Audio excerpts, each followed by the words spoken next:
तो बड़े फ्रेंड्स, आज हम हमारे बीएड फर्स्ट ईयर बाल्यावस्था वृद्धि और विकास जो हमारा टॉपिक है उसको कंटिन्यू करते हैं। बाल विकास में जो योगदान है उसमें आज जानेंगे बाल विकास में विद्या, बालक का विकास। यानी कि जब बालक की जो प्रथम पाठशाला परिवार, जैसा कि हम जानते हैं, और जब बालक परिवार से बाहर निकल कर यानी कि जब वो दूसरी पाठशाला जो महत्वपूर्ण जहाँ से वो अपने जीवन शिक्षा के साथ साथ जीवन के संबंधित पाठ को सीखता है, यानी क्या है, विद्यालय। तो उस विद्यालय का बाल विकास में किस तरीके से योगदान है इसको हम समझ लेते हैं। यानी कि विद्यालय का बाल विकास में योगदान, विद्यालय का बाल विकास में योगदान। विद्यालय से हम सिर्फ ये उम्मीद नहीं कर सकते या हम ये नहीं समझ सकते कि सिर्फ बच्चों को शिक्षण करवाने से संबंधित विद्यालय का रोल होता है। शिक्षण तो विद्यालय में बालक करे ही करेगा, साथ ही साथ विद्यालय में रह करके बालक अपने जीवन के संबंधित बात जानकारियों को सीखता है, अपना फ्यूचर किस तरीके से अच्छा बना सके, अपना बेहतर विकास किस तरीके से कर सके, ये सब बातें विद्यालय से जुड़ी हुई है। यानी कि अध्यापन के साथ साथ अन्य गतिविधियों और अन्य कार्यक्रमों को सम्मिलित करते हुए अपना बेहतर भविष्य निर्मित करता है और अपने साथ साथ परिवार, समाज और राष्ट्र के निर्माण में अपना योगदान देता है। तो अब हम यहाँ पे समझ रहे हैं इसके विकास से संबंधित कि एक विद्यालय बालक के विकास में किस तरीके से अपना रोल, अपनी भूमिका को प्ले करता है, अपना योगदान देता है। सबसे पहला जो आ जाता है वो आ जाता है शारीरिक विकास में योगदान। शारीरिक विकास, फिजिकल डेवलपमेंट, शारीरिक विकास। अब शारीरिक विकास की हम बात करते हैं। अब शारीरिक यानी कि फिजिकली वर्क पे बच्चों के ध्यान देना जरूरी है। जब बच्चा परिवार में होता है तो परिवार में खेल कूद अन्य गतिविधियां बालक करता है, तो विद्यालय में पढ़ाई के साथ साथ बच्चों पर फिजिकली ध्यान देना बहुत जरूरी है। विद्यालय के अंदर गेम्स की सुविधा होनी चाहिए, बच्चों को एक्सरसाइज करवाने से रिलेटेड वर्क करना चाहिए, बच्चों को एक कालांश देना चाहिए जिससे बच्चे अन्य बच्चों के साथ खेलकर कोई ना कोई एक्टिविटी, फिजिकली एक्टिविटी कर सके। क्योंकि बच्चों पर फिजिकली ध्यान देंगे तो बच्चों की बॉडी और बच्चा का शरीर उसका अच्छा उसका साथ देगा और उनका जो बॉडी डेवलप है वो काफी अच्छा होगा। हम बच्चों को बिना शारीरिक विकास के बच्चों के विकास की कल्पना नहीं कर सकते, इसलिए विद्यालय में बच्चों के अध्ययन अध्यापन के साथ साथ उनके शारीरिक विकास पर भी ध्यान दिया जाना चाहिए। फिर अगला आ जाता है इसमें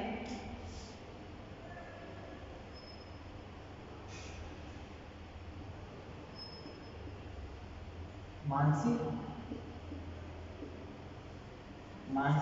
विकास। विद्यालय में कुछ ऐसी गतिविधियां एक्टिविटी करना है जिससे बच्चों की मानसिकता का विकास। हम प्राइमरी लेवल पे देखते हैं बच्चों को कुछ सिखाने के लिए उनसे ऐसी एक्टिविटी गतिविधि कराओ जिससे वो शब्दों को सीखें। जैसे मान लो बच्चों की मानसिकता का डेवलप करने में, मानसिकता को मजबूत करने के लिए बच्चों को सोचने विचारने संबंधित कार्य देना, ऐसा एक्टिविटी कराना जिससे बच्चे सोचने और तर्क करने संबंधी कार्य कर सकते हैं। जैसे मान लो कार्ड को देखकर बच्चा से कार्डों के माध्यम से बच्चों को देखिए सिखाएंगे हम कि वो किस तरह से अक्षर निर्माण कर सकता है। इस तरीके से बच्चों को कोई ना कोई ऐसी बातें लिखना जो उसके जीवन संबंधित हो, जो उनको सोचने विचारने के लिए तैयार कर सके, अपने बारे में या अपने आसपास के परिवेश के बारे में बच्चों को लिखवाना, जिससे बच्चों को सोचने और विचारने की क्षमता का विकास होगा। और हम कह सकते हैं कहीं ना कहीं बच्चों के अंदर मानसिक शक्ति का विकास होता है। तो विद्यालय का ये गुण होता है। तीसरा है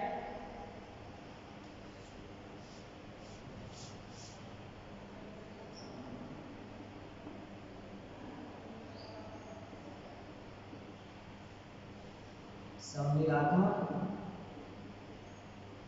विकास। संवेग यानी क्या होता है, हमारे इमोशंस होते हैं, हमारी भावनाएं होती हैं, ठीक है ना। बच्चों जो प्रारंभिक लेवल बच्चों को अपने संवेग पे इतना शायद नियंत्रण नहीं होता, लेकिन हमको जरूरी होता है कि बच्चे अपने इमोशंस, अपने संवेगों पर अपना काबू पा सके। इसके लिए जरूरी है विद्यालय में हम खेलों का आयोजन करते हैं या कोई कार्यक्रमों का आयोजन करते हैं। इस खेल और कार्यक्रमों के माध्यम से हम बच्चों को सिखाएंगे कि किस तरीके से वो एक दूसरे का सहयोग करते हुए एक दूसरे के साथ उन एक्टिविटियों वो कर सकते हैं। जैसे मान लो खेल खिलाया तो खेल खेलने बच्चे एक साथ खेलते हैं, किसी की जीत होती है, किसी की हार होती है, लेकिन जीत हार एक अलग पहलू है। हम इसको ना सोचते हुए बस अपने आप अपने इस खेलों को इनको करिए ताकि बच्चों को ये सिखा सके कि हम एक दूसरे को किस तरीके से मान सम्मान के साथ देखें। यानी कि हार गए तो हारने का मतलब ये नहीं है कि हमने सब कुछ जीवन में हार लिया, बस एक जस्ट गेम है। तो इस तरीके से बच्चों को इस तरह की आदतें, इस तरह की बातों को सिखाना होगा। कार्यक्रम में हम दिखाएंगे कि एक दूसरे का सहयोग करते हुए बच्चे किस काम को किस तरीके से कर सकते हैं। विद्यालय में हम सामूहिक रैलियां निकालेंगे तो बच्चों एक साथ किसी काम को करेंगे। तो इस तरीके से हम ऐसी कोई एक्टिविटी करेंगे इस विद्यालय में जिससे बच्चे अपने संवेगों को काबू कर सके, उनका अच्छा संवेगात्मक विकास हो सके। अगला है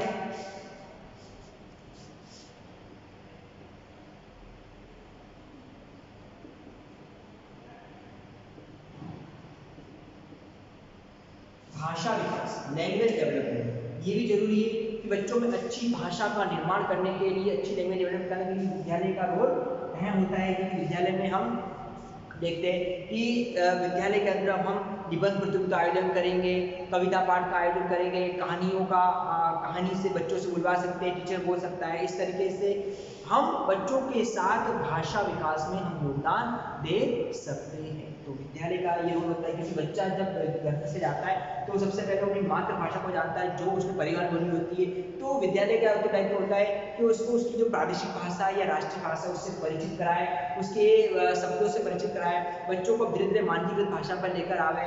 इन सब बातों को सिखाने में विद्यालय का रोल, विद्यालय की भूमिका अहम होती है। इसके बाद अगला आ जाता है हम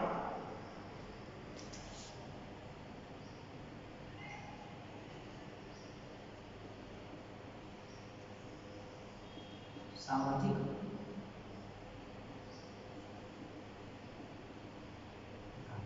सोशल डेवलपमेंट, सामाजिक विकास।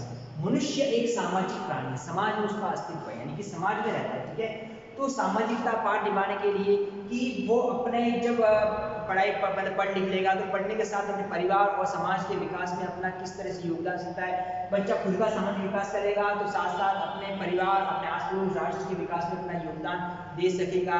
कोई अनैतिक कार्य नहीं करना, कोई अनुचित कार्य नहीं करना जिससे दूसरों को नुकसान पहुंच सके। हमेशा ऐसा कार्य करना जो दूसरों की भलाई के लिए काम हो सके, यानी सामाजिकता को नियंत्रित करना। ये सारी बातें बच्चों को विद्यालय से हम सिखा सकते हैं। अगला है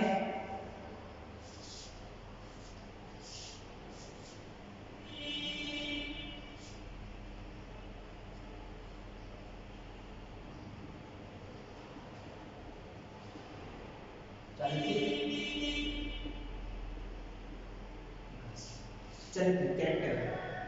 बच्चों के अच्छे चरित्र निर्माण में भी विद्यालय का योगदान होता है। बच्चों को अच्छा चरित्र बनाना, यानी कि दूसरों का सम्मान करे, दूसरों छोटे हो या बड़े हो उसके साथ किस तरह से बिहेव करना, अपनी अच्छी पहचान बनाना, ऐसे कार्य करना जिससे दूसरे उसकी प्रशंसा कर सके या दूसरों के नज़र में वो अच्छे नागरिक के रूप में, अच्छे व्यक्ति के रूप में, अच्छे बालक के रूप में अपनी पहचान बना सके। वो कब हो सकता है? जब बच्चों का चरित्र अच्छा होगा। यानी बच्चों के अच्छे चरित्र का निर्माण करने में भी विद्यालय की भूमिका अहम होती है। उसके साथ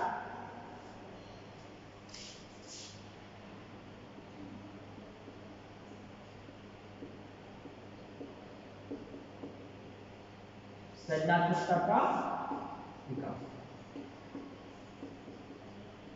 सृजनात्मकता मीन्स क्रिएटिविटी। बच्चों को ऐसी आदतें, ऐसी बातें सिखाना जिससे बच्चों में क्रिएटिविटी वाला माहौल तैयार हो, यानी कि सृजनात्मकता। सृजनात्मकता मतलब बच्चे कुछ ऐसा काम करे जिससे वो क्रिएटिविटी वाला हो, यानी कुछ नयापन, कुछ नया करना, ऐसा माहौल। विद्यालय में हम कुछ ऐसी एक्टिविटी गतिविधि कर सकते हैं जिससे बच्चे अपनी सोच, अपने द्वारा कुछ नयापन कर सके। जैसे मान लो वेस्ट से बेस्ट कुछ ऐसी वस्तुएं जो अनुपयोगी, उससे उपयोगी वस्तुओं का निर्माण करना, या विद्यालय में कुछ ऐसा मेला प्रदर्शनी का आयोजन करना जिससे बच्चों में क्रिएटिविटी वाला माहौल उत्पन्न होगा। तो सृजनात्मक विकास में उसके बाद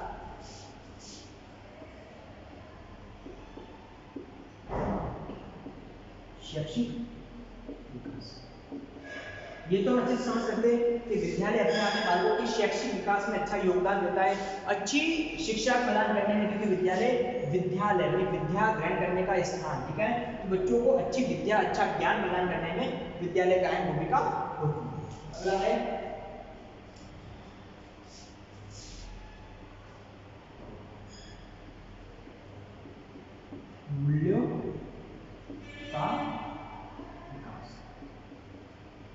मूल्य होते हैं हमारे आदर्श, जिससे हमारी अच्छी पहचान बनाती है।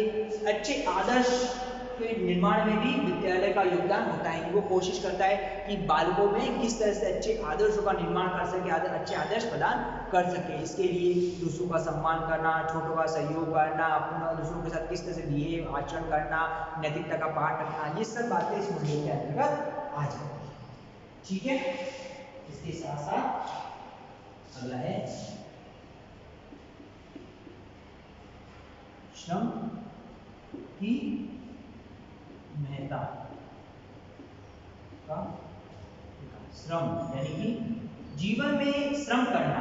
श्रम का मतलब ये हुआ है कि हमेशा परिश्रम करना है। परिश्रम का फल क्या होता है? मीठा होता है। परिश्रम के माध्यम से इंसान अपने लक्ष्य, अपने कार्य को अच्छा बेहतर कर सकता है। इसलिए जीवन में नकारात्मक श्रम करना, अपने जीवन में किसी न किसी कार्य को करना जिससे वो अपनी उपलब्धि, अपने लिए, अपने दूसरों के लिए कोई ना कोई दूसरों के लिए कोई ना कोई योगदान दे सके, इस तरह का उसको पाठ सिखाने के जीवन में हमेशा परिश्रम करते रहना चाहिए। इस तरीके से विद्यालय का बाल विकास में योगदान होता है कि बच्चों के शारीरिक, मानसिक, संवेगात्मक, भाषा, सामाजिक, चारित्रिक, सृजनात्मक, शैक्षिक मूल्य श्रम के अंतर्गत अपना योगदान देता है। तो आज हमने विद्यालय का बाल विकास में योगदान को समझा।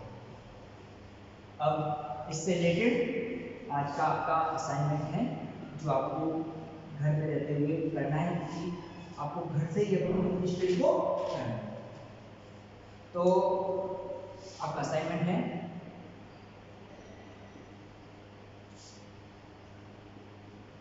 बाल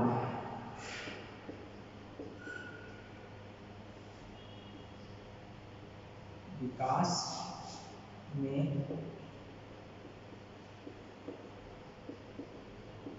विद्यालय की भूमिका स्पष्ट।